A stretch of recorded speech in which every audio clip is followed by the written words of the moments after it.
Looked at the bracket and I thought we're gonna have a tough road, but the competitive side of me is you're gonna have to play the best. You're the top 64 teams in the country that's left, and like I told Teresa and the rest of the team, that's something that's totally out of our control.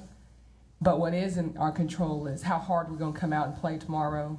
What's going to be our attitude? Are we going to have the spirit of a warrior? We talked about all those things, but I also was very complimentary of the body of work that our team has done to get to this point, because there was a period during the season where we could have tanked, and they stayed the course, they matured, they grew together, and we're just grateful to be able to come out and, again, practice today. A lot of teams aren't practicing, a lot of teams aren't playing.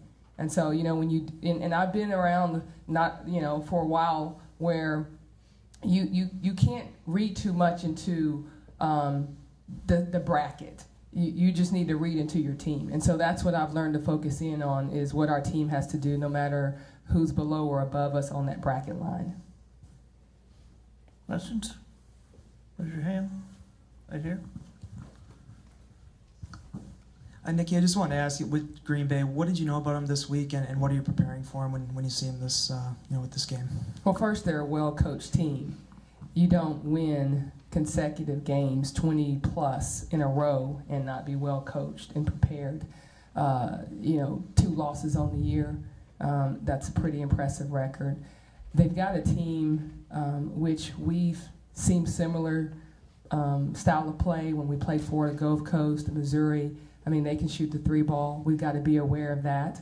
With our matchup zone, we're really going to have to extend our bigs.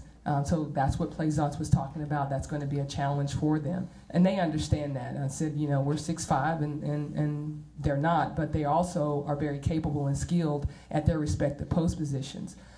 The one thing about Green Bay that I like a lot is their ability to share the basketball.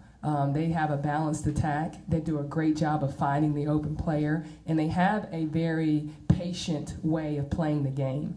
And so that's why they've been very successful. But on the flip side of it, to me, they've been one of the best defensive teams that we've seen in a long time as far as lending support and really not overextending, not doing anything outside their comfort zone. Again, a very mature basketball team. Leslie? You talked about you've seen similar teams. Well, you lost to Florida Gulf Atlantic or whatever. And could have easily lost to Missouri. So what do you do differently this time around, I guess, is what I want to know. Well, what you do differently is, one, after the Florida Gulf Coast, we were a different team than what we are now. We have started, and I've said this a lot, we finally started to like defense. We don't love it, but we definitely started to like it. And if we can continue to like it a little bit more today, a little bit more tomorrow in the shoot around, and keep going, then I think our defensive scheme can help us.